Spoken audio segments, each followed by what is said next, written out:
Rechalom, rechalom, rechalom. Je venais parler ici au nouveau procureur, les justiciers de justice et les médecins, toutes des personnes qui parlaient de l'affaire de décès de Blanche Tchounassi ici là. Je vais vous lire quelque chose ici parce que moi, ça fait longtemps que j'ai eu mes cours, soi-disant les cours de secrétaire médical, aide-soignante et autres, dont mon cerveau n'est plus trop frais pour vous dire ça naturellement, ok? C'est qui une personne de confiance pour un patient qui entre à l'hôpital? Parce que quand tu rentres à l'hôpital, tu dois choisir une personne de confiance ici en Europe et je suppose que dans tous les pays, ça doit être pareil. La personne de confiance représente le patient pour ses décisions médicales si un jour il n'est plus en mesure de s'exprimer. La personne de confiance ne décide pas à la place du patient, mais elle témoigne auprès des soignants de qui il est. Elle transmet ses préférences et ses volontés pour la suite des soins.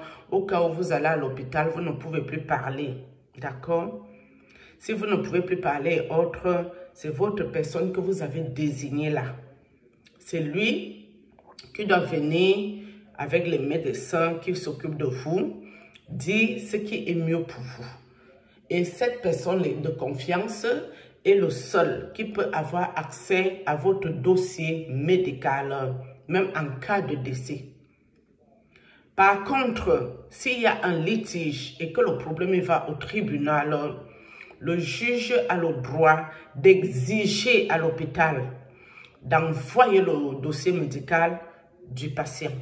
Ce qui peut être le cas de Blanche Tchounassi, parce qu'elle n'est plus en vie et qu'il y a un litige entre les deux familles. Donc, il n'y a qu'un juge qui peut décider qu'on envoie le dossier médical de Blanche afin d'examiner de quoi elle est décédée réellement.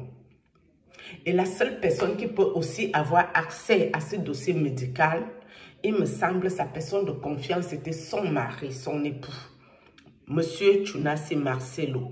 Donc, c'est lui seul qui peut avoir accès. Donc, même vous qui allez à l'hôpital Med Istanbul pour leur demander si Blanche était hospitalisée là-bas, ils n'ont pas le droit de répondre à vos questions. S'ils répondent à vos questions, Marcelo peut les assigner au tribunal parce que imaginez, vous avez une maladie chronique, vous ne voulez pas que ça se sache. Et puis les médecins ou les infirmiers prennent l'audace d'aller dispatcher votre pathologie partout à qui veut se renseigner sur votre vie. Ça s'appelle la vie privée. D'accord? Donc, vous qui bavardez dans les réseaux sociaux, vous venez saboter l'hôpital Med Istanbul. Quand on vous dit qu'on va vous porter plainte, vous avez encore le toupet, encore de vous énerver plus. Marcelo Tchounassi avait raison que l'école doit reprendre au Congo. Ah oui. Quand on a son cerveau bien positionné dans le cerveau, dans la tête, il y a des comportements en tant qu'être humain civilisé qu'on ne peut pas se permettre d'avoir. On a l'impression d'avoir affaire aux animaux de la forêt amazonienne, même pas la forêt africaine ici. On a l'impression qu'on est face aux animaux. Forêt amazonienne, l'Amazonie. C'est dans ça que nous sommes. Parce que quand tu entres déjà à l'hôpital, même pour une chirurgie, même pour des soins, les médecins sont obligés de t'expliquer tout ce qu'ils mettent dans ton corps. Ils doivent t'expliquer le protocole de soins pour toi par rapport à ta pathologie. C'est obligatoire. Et c'est toi qui vois si tu acceptes ou non de recevoir ces soins. Tu es aussi libre de dire non, je n'en veux pas. Tout ça est dans les papiers que vous signez à l'hôpital. Quand vous entrez là, quand vous dites signer ici, signer ici, signer ici, tout ça est dedans, sauf quand vous partez en urgence. Quand vous êtes en urgence, là on va vous demander, mais quand on doit faire des soins, même sur des mineurs, les parents doivent être informés de tout ce qui rentre dans le corps de leurs enfants. C'est obligatoire. Si la procédure là n'est pas suivie ou le protocole là, c'est pas normal. Pour nous qui avons fait les études dans le médical, moi j'ai même eu la grâce d'être en réanimation. Ce n'est pas tout le monde qui entre en réanimation. Parce qu'il y a 10 chambres dans chaque unité. Et dans les 10 chambres, mes amis, le matin comme ça, tous les 10 sortent direction la morgue. C'est difficile que quelqu'un sorte en réanimation vivant. Mais quand une personne sort vivante là-bas, on applaudit. Que l'Éternel est merveilleux. Donc, vous qui faites le bavardage, au lieu que la famille de Blanche se concentre pour chercher un avocat, pour aller voir un juge qui va parler le problème bien qu'il y a les zones d'ombre et réclamer le dossier médical.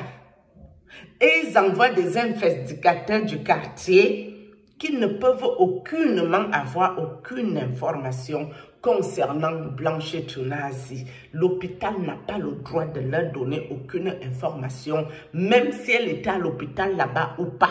Ils n'ont pas le droit de le dire. S'ils le disent, Marcelo les assigne au tribunal. Et les assigne en justice, tout simplement. Donc, je suis vraiment navrée. Et le pire, c'est que dans les gens bêtes qui parlent, il y a beaucoup qui sont intellectuels, hein, mes amis. Beaucoup ont fait l'école, hein. Mais ça, à Google, hein, vous n'avez pas besoin d'avoir fait les études dans le médical comme nous autres. Vous n'avez pas besoin. Vous tapez à Google, c'est quoi une personne de confiance qui a accès au dossier médical de quelqu'un, qui peut aller récupérer un dossier médical dans un hôpital. Personne de confiance, et ça se signe avant que toi tu entres là-bas.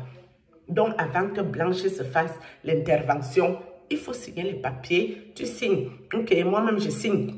Parce que je suis en pleine forme avant d'entrer là. En cas de problème, la personne que vous devez appeler, ma personne de confiance, s'appelle Marcelo Tunazi. C'est lui qui prend les décisions qui vont s'en suivre, etc., etc. Elle a signé les papiers. Hein. Si elle s'est fait réellement opérer, elle a tout signé les papiers là-bas. Ça, c'est clair. Donc, vous parlez de quoi? Vous prenez la vie des gens, vous venez exposer dans les réseaux sociaux, même si quelqu'un a fait ses BBL. Est-ce que la personne est venue vous dire qu'il veut que ça se sache qu'il a retouché son corps? Non. C'est à lui de parler. S'il veut que ça se sache pour vous dire, écoutez, moi j'ai retouché mon corps, voilà le résultat. Vraiment, mon médecin est trop bien. Elle fait un peu la pub de son médecin, peut-être aussi payer pour la pub, parce qu'il y a aussi des cobayes, des chirurgies plastiques. Tu fais la pub et le monsieur t'opère gratuit. Il y a ça aussi. Mais vous ne pouvez pas vous lever, vous venez exposer les BBL des gens, vous venez exposer les chirurgies des gens, vous venez exposer les vies des gens. Et quand on vous dit qu'on va vous porter plainte, vous avez encore l'audace, le toupet et le culot de parler fort. Mais vous avez la chance que ces gens-là aussi sont gentils. Et que même pour aller au tribunal, mes amis, ce n'est pas facile. Sauf si tu sais que en perdant mon temps avec cet individu, il gagne bien sa vie, il pourra me dédommager. Mais si la personne n'est pas solvable, franchement, c'est une perte de temps. Tu peux payer 2-3 personnes, ils vont lui casser la gueule. Et basta, tu quittes sur ce problème-là. Non, il faut arrêter aussi, vous les Congolais, vous exagérez. Et quand Marcelo vous dit que le port du cerveau obligatoire, les écoles doivent réouvrir au Congo parce qu'il ne comprend pas vos réflexions, vous trouvez encore qu'il vous a insulté. Mes amis, vous exagérez quand même. Moi, je vous ai dit que ce monsieur m'a attaqué. Quand je parle ici que c'est un faux type sorcier occulte, je sais de quoi je parle. Même s'il m'assigne au tribunal, je vais pouvoir me défendre. Je n'ai même pas besoin d'avocat. Je n'ai pas besoin. Vous ne pouvez pas quand même allumer vos caméras bêtement et venez parler n'importe quoi. Et Nela NG a dit que où les pasteurs veulent vous maudire parce que les gens viennent s'occuper de leurs affaires pour les insulter, machin. Nela a dit que vous ne pouvez pas les maudire. Non, Nela, ma soeur, Nela NG. Réseaux sociaux buzz, ce que tu dis est faux, ma soeur. C'est très faux, fake news. Les gens spirituels vont comprendre ce que je vais vous dire ici. Dans la vie, on dit malédiction sans cause et sans effet est nul. Malédiction sans cause.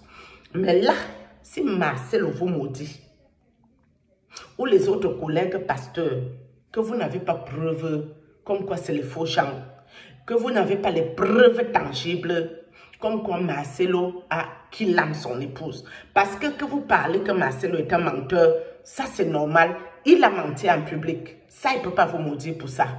Par contre, dit que Marcelo a ôté la vie de Blanche jusqu'à vendre les organes, même si Christophe l'a dit et que vous allez dans ce sens, vous avez quelle preuve de ça? Ou vous avez dormi chez vous, vous avez vu une prophétie? Parce que quelqu'un qui a vu un songe, une prophétie, peut se permettre de parler. Dieu sait que la personne a vu un songe, que ce soit un songe vrai ou faux, c'est un fait. Mais quelqu'un qui n'a rien vu, qui ne connaît rien, qui n'en sait pas plus dans les deux familles, sachant bien sûr que même dans la famille de Blanche, il y a des couacs. C'est pour ça que je vous dis, si ces gens, Marcelo se lève, il vous maudit. Vous qui dites là qu'il a ôté la vie de son épouse, si c'est faux ce que vous dites, qui n'a pas ôté ça à l'hôpital en l'étranglant ou quoi que ce soit que vous racontez ou en envoyant quelqu'un lui ôter la vie et que vous dites ça ici, sachez qu'il peut vous maudire et cette malédiction va vous toucher. La vie de ces enfants qui en pâturent, parce que ces enfants en souffrent de ce qui se passe ici. Sachez que quand Marcelo va vous maudire, ça va toucher vos enfants. Pourquoi? Parce que ce qui se passe dans les réseaux sociaux, ces enfants en souffrent. C'est pour ça que quand vous avez une information, essayez de rester juste sur le droit chemin. Ne prenez pas les partis pris parce que vous n'êtes pas dans leur vie. Vous ne savez pas c'est quoi le fond intérieur du problème. Moi, je peux venir ici vous raconter une histoire. Quand je suis venue ici avec les histoires du prêtre, je vous ai montré les preuves à l'appui. Par rapport aux preuves que je montrais, les gens pouvaient parler de mon histoire. Mais si je n'ai pas de preuve de ce que j'avance et que vous venez vous mêler de ça, le prêtre est libre de vous maudire. Ça, c'est spirituel. On dit malédiction sans cause et sans effet. Par contre, acculer les gens qu'ils ont ôté la vie physiquement à quelqu'un, sans preuve, la personne est libre de vous maudire. Seulement même la douleur dans son cœur qui sait que vous mentez sur lui, il n'a jamais fait ça. Seulement cette douleur qu'il ressent, Dieu va vous punir pour ce qui sort de votre bouche. C'est pour ça que je dis, tournez vos langues 3 fois avant de parler les affaires. D'accord? Supposons que la belle famille de Marcelo a décidé de le détruire publiquement. Que c'est ça le but. Et vous contribuez et vous participez à ça. Mais elle est libre de vous maudire et cette malédiction va vous atteindre. Vous qui parlez pour ne rien dire, ça va vous atteindre profondément et bien comme ça se doit. D'accord? On ne peut pas se permettre de poser sa caméra et venir faire la sorcellerie à ciel ouvert dans les réseaux sociaux. Ça, ce n'est pas possible. Vous partez à Google, vous qui n'avez pas fait médical, vous demandez les personnes de confiance, c'est quoi les droits d'un patient. Tout ça est à Google. Vous n'avez pas besoin d'aller faire les études dans ça. Les droits du patient, c'est quoi? Tout ce qu'on doit te faire, tu dois être au courant. Tout ce qui doit se passer avec toi, tu dois être au courant. Et tu es libre d'accepter ou de refuser. Et ta personne de confiance, c'est obligatoire. Tant que toi-même, tu peux parler et tout, tu signes son nom. En cas de problème que je ne peux plus bouger ici, c'est cette personne qui va décider de ma vie. Et ce n'est que cette personne qui peut avoir accès aussi au dossier médical de Blanche. C'est-à-dire, je suppose, M. Tunassi Marcelo, qui est son époux, son mari. Pourquoi elle n'a pas mis sa famille personne de confiance? Pourquoi elle n'a pas dit à sa famille qu'elle partait faire chirurgie? Pourquoi sa famille n'est pas au courant des choses compliquées qu'on entend ici au jour d'aujourd'hui? Ça veut dire qu'elle faisait confiance à sa famille. Pourquoi sa maman, soi-disant à qui elle se confiait, n'est pas au courant que sa fille partait faire les chirurgies? Intervention chirurgicale, que ce soit de l'ordre médical ou de l'ordre esthétique. Pourquoi sa maman n'est pas au courant? Il faut savoir, je vais vous finir avec un proverbe qui dit, tu meurs comme tu vis, tu meurs comme tu as vécu et ta mort, ta suite dans ta mort sera comme tu as vécu. De ton vivant, tu mentais aux gens à l'église. Au jour d'aujourd'hui que tu es décédé, tes mensonges sont mis en pâture. Tout le monde s'embrouille. On ne connaît pas le vrai du faux. On n'en sait pas plus. Donc, ça veut dire que madame, la femme de Marcelo, sa suite là qui est là, c'est comment elle a vécu. Ça à vous les pingouins et les moutons et les chèvres de l'église qui veulent vous mentir bien. Et c'est la suite qui est ici. Hein. Même après ta mort, c'est le même bazar qui continue. Ce n'est pas normal. Tu ne peux pas dire à ta maman que ton mari te maltraite. D'un côté encore, tu te lèves, soit disant pour aller faire le chirurgie plastique. C'est Denis Lessie qui a dit, hein, allez cliquer, j'ai encore écouté la vidéo hier, qu'elle partait se faire recoudre l'hymen pour redevenir vierge. C'est ce que Denis Lessie a dit, ce n'est pas moi. Donc, allez bien écouter. Tu ne t'attends plus avec ton mari te maltraite, ça ne fonctionne pas. Mais tu recours ta chatte, pourquoi? Trouvez l'erreur. Shalom.